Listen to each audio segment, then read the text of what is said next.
Right. Good morning, everyone. Welcome to our first Knowledge and Porridge of 2025. I cannot believe that we're saying that on the 8th of July, is it? That gives you an indication of just how busy it has been this year. I think it's fair to say it's been incredibly busy on the HR employment law front, thanks to the new Labour government. So apologies that we've got beyond the half year calendar year points and we're only just doing our first Knowledge and Porridge. For those of you that are new, I know we've got some new people on the webinar. I felt that there was a bit of a gap in terms of people being able to get a quick knowledge update that doesn't eat into their working day and doesn't take up an hour, 2 hours of their time. I was a bit like, no time, no problem. We can fix that. So the Knowledge and Porridge series came about thinking we could just have bite-sized 30-minute sessions, just upskilling your knowledge on a particular area that's quite topical within employment law and the world of HR. So today's session is about relationships at work. And as the slide says, love is not blind at work, but we are seeing now, there's more and more relationships. People meet at work. Historically, that's been the case for a long, long time. And, we do get very successful relationships in the workplace. But with new laws like the preventative duty for sexual harassment, coming into place, it is really shining a spotlight on how we manage relationships in the workplace. And essentially, it's just all about education, training, making sure that we've got those policies in place. So without further ado, let's jump into today's session. So for any of you that are Love Island fans, it is one of the things that I do like to watch on TV. I'm very sorry to admit that. But yeah, welcome to the HR Villa. So today's hot topics, we're going to be looking at workships. We're going to be looking at power imbalances in relationships. We're going to look at banter or boundary crossing, sexual harassment and complaints, and then culture over chaos. So how we build a workplace that's professional, safe, and respectful. So emotions run high in the villa, policies get stress tested, and we are often the voice of reason when things start to feel like an episode of Love Island meets The Office. Today's session is all about those really, really messy, grey area situations that we in HR and employment law will always inevitably get pulled into. We're going to look at workships, so romances, flings, full-blown relationships that blossom or sometimes crash and burn between colleagues. We're going to look at, are they allowed to happen? What happens when it's a manager and a junior employee and we've got a huge power imbalance? We're going to get into power dynamics, okay? We're going to look at banter, as the slide says, where to draw the line between playful and problematic. It's often just a joke until it's not. And after that, we're going to go into more serious stuff. So the sexual harassment complaints, how we can handle those situations without becoming the villain in the office drama. And finally, we're going to focus on what actually matters most, culture, because the best policy in the world means nothing if the workplace culture tolerates inappropriate behaviour, favouritism, and silence when things go wrong. By the end of the session, hopefully you're going to walk away with some real world strategies, some really practical policy tips, and hopefully we'll have a few laughs along the way, because let's face it, love isn't blind when HR has to have the eyes on the whole organisation. So workships, okay. First rule of managing love at work, have a policy, okay? You need to have a policy that governs relationships in the workplace. And my advice, my strong advice, is have a separate relationships at work policy to your sexual harassment policy, okay? We want separate policies to deal with this. Why we need to worry about this and we need to care. Workplace relationships happen, okay? They happen. We can see them blossoming into beautiful marriages. Ignoring them won't stop them. Disclosure of them really matters, okay? Especially when a power imbalance is involved. It's vital that that information is shared with us to protect the business. Manager, direct reports, legal, ethical minefield. Breakups, team drama, gossip, possible complaints. Again, if we have a policy that sets out expectations and sets out what will happen, it just helps us navigate a tricky situation. What we don't want to happen is, and we've seen this before, is that sometimes there's a bit of a vague mention in a code of conduct, but we need it to be more than that, because we just need to accept that workplace relationships are going to happen. In a policy, we want to make it clear that people have to disclose the fact that they are in a workplace relationship, okay?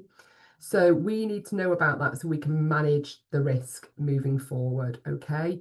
That risk is if people are promoted and there's a power imbalance then potentially between the two people. We also need to manage it if the relationship ends, okay, and what we do then.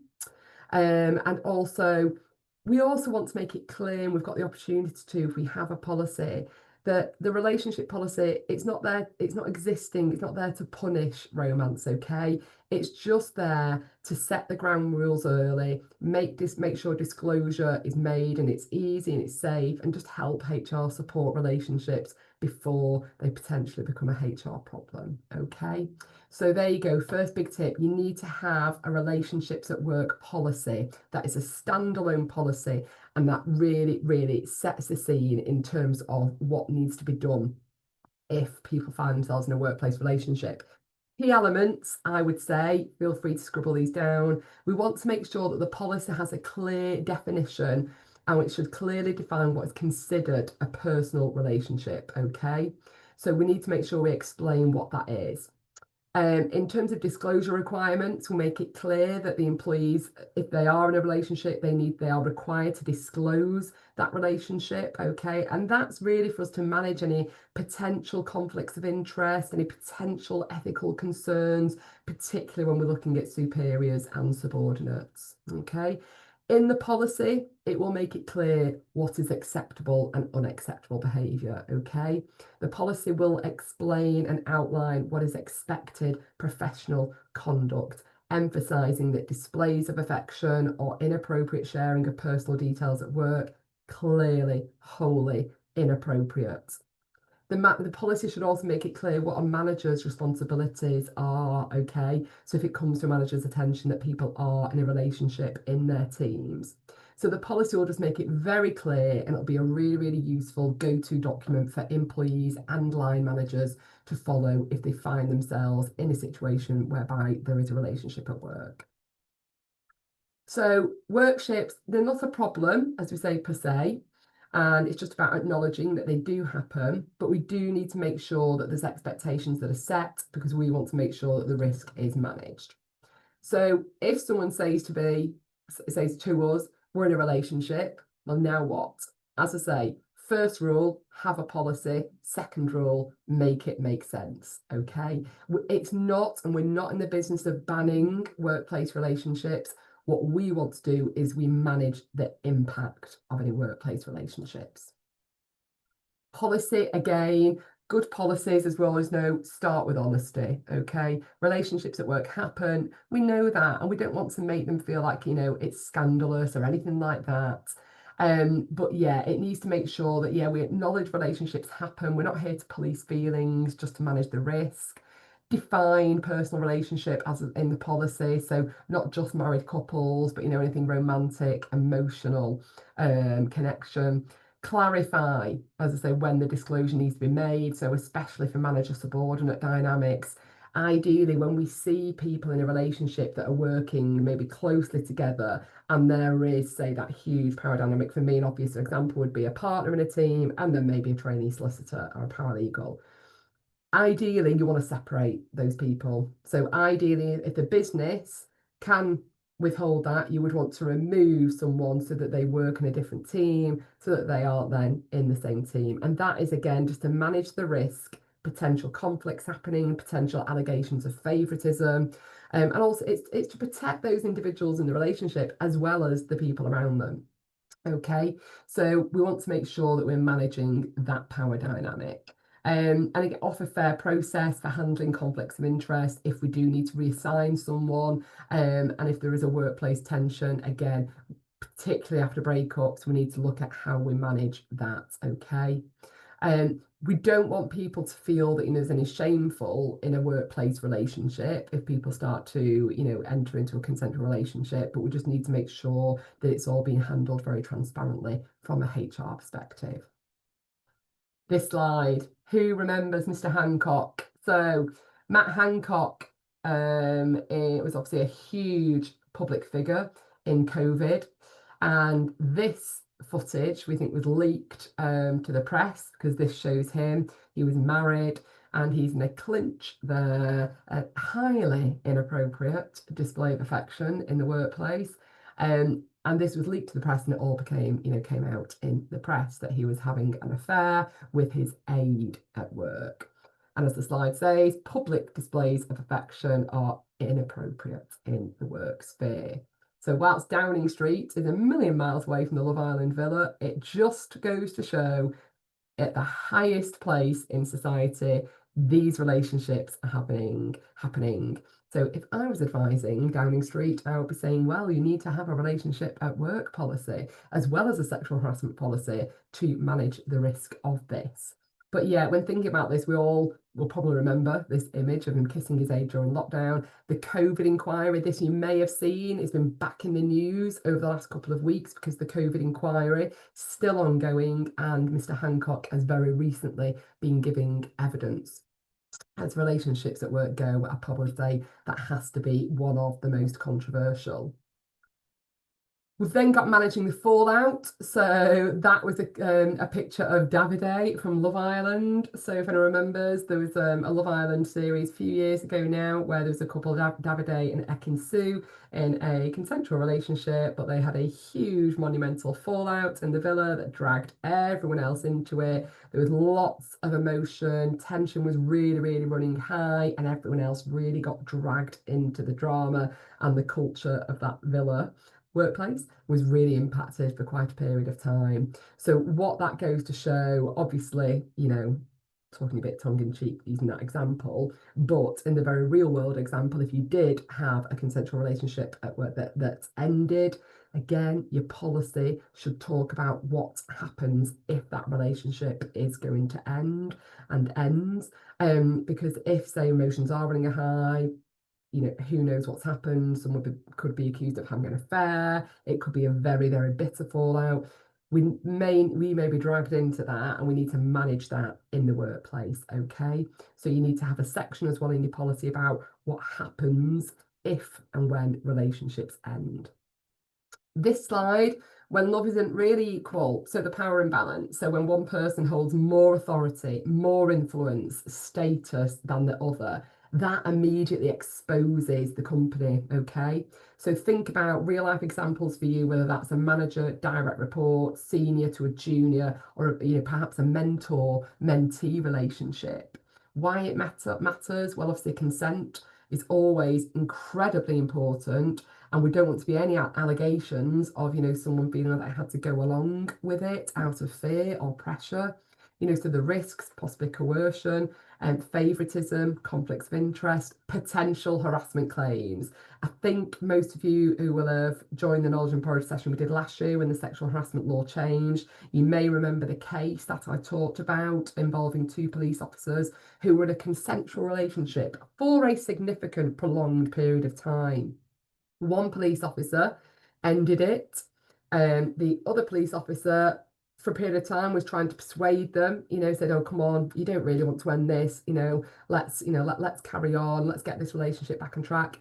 The judge determined that from the minute the police officer who wanted to end the relationship and had ended the relationship, the minute they did that, anything after that point in time was deemed to be harassment, okay? And a significant compensation award was made in that case. So really, really important reminder to have a relationships at work policy to govern this, okay? And sexual harassment. HR's role, spot the power gaps early, okay? Be the villa voice, calling out any potential drama. Manage imbalances carefully to ensure fairness and prevent any conflicts from emerging. And as I say, consider reassignment or monitoring to keep things professional and safe. It's just banter. Okay, we don't like to hear that phrase. Even in the best villas, lines can get blurred, okay? What's fun for one person may feel like harassment for a whole group of people. Just as a reminder, unwanted conduct of a sexual nature Conduct that violates someone's dignity, creates an intimidating, hostile, degrading, humiliating, offensive environment is what amounts to unlawful harassment. Okay. This, again, for any avid Love Island fans, this was again a few years ago. This was a couple who were in a consensual relationship for quite a long chunk of time in the villa. Looked like, I think they were referenced as the mum and dad in the villa, and suddenly the Curtis there decided that he had feelings for somebody else and wanted to act on those. And really, really sadly for Amy, as you can see, she's incredibly distressed there. Has a very emotional breakdown and actually ends up leaving the villa because she can't cope with what's happening. So if this were to be a workplace scenario, incredibly high risk for an employer, and having to deal with this where it's such an emotional, acrimonious split, which spills into the workplace. Okay. So, and again, it's about managing the fallout of consensual relationships when people are very, very upset. And in that situation, if this were to be in the workplace, you potentially could lose an incredible employee, because they are so upset by something that, ostensibly has happened in their personal life, but because the other individual is in the workplace as well, they feel they've got no alternative but to leave the workplace. So it could potentially be a minefield for companies. Why are we talking about sexual harassment still? Well, I think everyone will know that the law changed on sexual harassment last year, and there's a huge, huge, huge legal duty now on companies to prevent it from happening in the workplace. And mark my words, if you end up at a tribunal and defending a case, one of the first things a judge will be asking about is what policies have you got and what education have you carried out with regards to your employees? So what training have you provided? And they will really delve into what your policies are, what they look like, how recently have they been updated. They will really think poorly of companies who have had a stale, dusty, policy sitting in a handbook, for quite a few years and it's never been updated. They'll take a particularly dim view if the law has been updated since the policy was drafted. But yeah, and they'll ask questions and really drill down into training as well. Okay, so you say you provide training. When is that? How frequent is it? Is it literally just an induction when people join the company? Or do you do a refresher training, on perhaps a yearly basis? Is that training just online? So can someone just be sitting in a home office like I am now and just, frantically clicking through the training, effectively in a room on their own? Or is it interactive? Do you get an outsider, an external person to come in and deliver the training so it's more impactful? Is it interactive? And when you read the judgments, these are the questions that the judges are asking. So it's not good enough just to have a policy there that was drafted years ago. And it's not good enough now just to have a policy. We think now the defence to a sexual harassment claim will go, you'll have to prove a lot to be able to achieve a defence. Less favourable treatment for rejecting or submitting to harassment. So obviously, an awful example here would be if someone rejects someone's advances, that they then are treated differently. They receive less favourable treatment, so they're passed over for promotion, perhaps, okay, or they're excluded, ostracised from meetings. Unwanted conduct, again, just a reminder, the word unwanted essentially means unwelcome, uninvited, okay? It can include, obviously, verbal, non-verbal, physical conduct of a sexual nature. One single incident can constitute harassment, and as the case I alluded to before involving police officers, sexual conduct that has been welcomed in the past can become unwanted. This is the law that we're talking about. So this was what came into force on the 26th of October last year. And it's the act which places a proactive duty on all employers to prevent sexual harassment in the workplace. Third-party harassment, so those people, say, in hospitality sector, for example, where you've got, lots and lots of customers coming to bars, pubs, restaurants, this would have huge consequences for you. So the new law does not directly refer to third-party harassment as originally proposed, but the wording we think is wide enough to include third-party harassment. Reasonable steps, general examples, be committed. So this is what the Equality Human Rights Commission says you need to do to ensure that you are preventing harassment in the workplace. First thing really they say is have clear policies in place, okay? which includes strong reporting procedures. And I would say, as well as having your policies in the workplace, you also need to update your appraisal forms, one-to-one forms, PDR forms, anything where you're sitting down with an employee for a period of time and asking the question, have you seen any behaviours that are believed to be inappropriate in the workplace? So again, you're asking the question all the time and giving people the opportunity to disclose information. Encourage a culture where staff are comfortable speaking up if they've experienced harassment or if they witness harassment. And that could literally be as simple as having signage all over your premises to remind people that they are not only permitted to speak up, but encouraged to speak up about it, okay? And also keep harassment policies under review and have the measures in place to ensure that they remain effective. As I say, the new duty, there's that new duty placed on employees to take reasonable steps. And if you fail, okay, in this duty, compensation can be increased by up to 25% when the employer has been found to have breached the new duty, okay? So that could be huge financially for a business. That could be a huge sum of money. So make sure, again, policies in place, you've carried out adequate training, you've got strong reporting lines, and you repeat training as well for people. And do not forget your risk assessment, okay?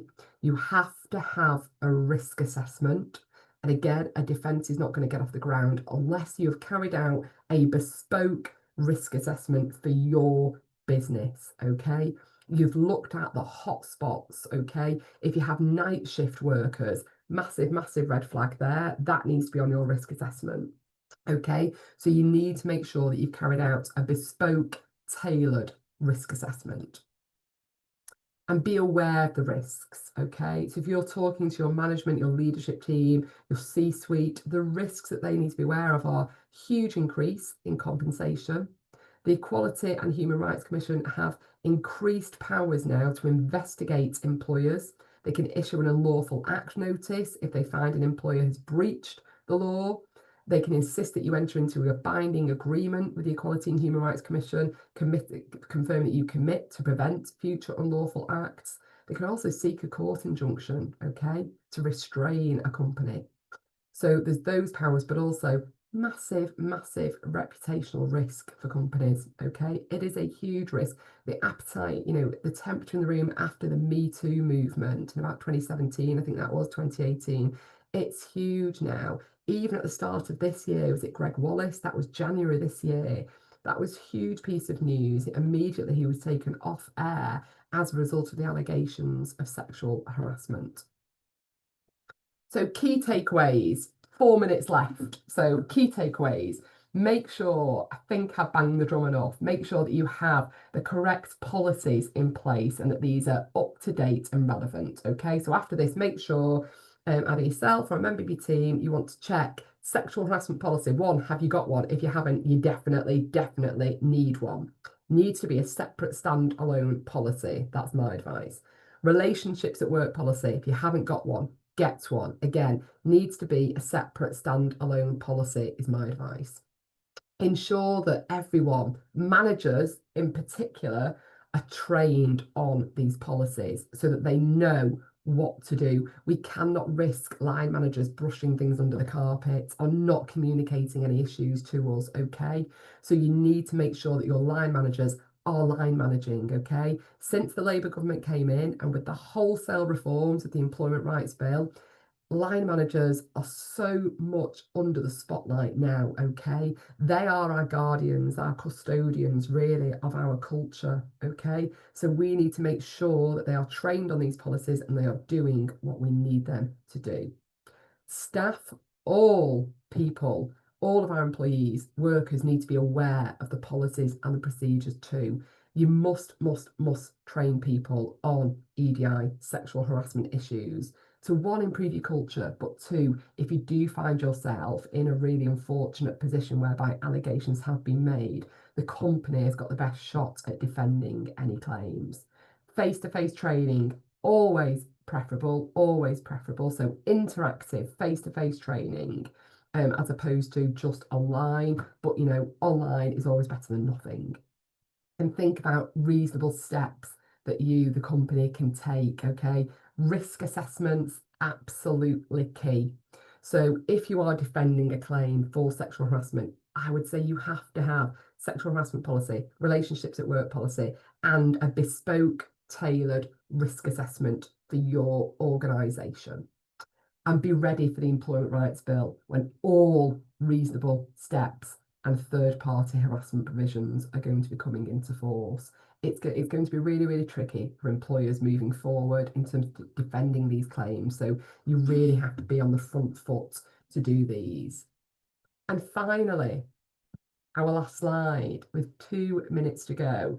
That is the end of the Knowledge and Porridge session. So to the first timers, I hope that you enjoyed that. As I say, the idea is that this is just half an hour out of your day to just give you some ideas, some tips for you to take away and just have a think about implementing if you've not already done so in the workplace. I know a few people on the call absolutely definitely have got these policies, so that's definitely great to see. But please do, if you've got any questions after this, by all means, do get in touch. More than happy to have be a sounding board if you've got a hypothetical situation maybe you want to talk about. And we do have a fixed fee package for relationships at work policies, sexual harassment policies, and also a checklist to help you prepare your bespoke risk assessment. So if anyone wants to get in touch about that, then please do so. But without further ado, have a fantastic day. The sun is shining here in Manchester, but I hope you all have a wonderful day and I will see you very soon.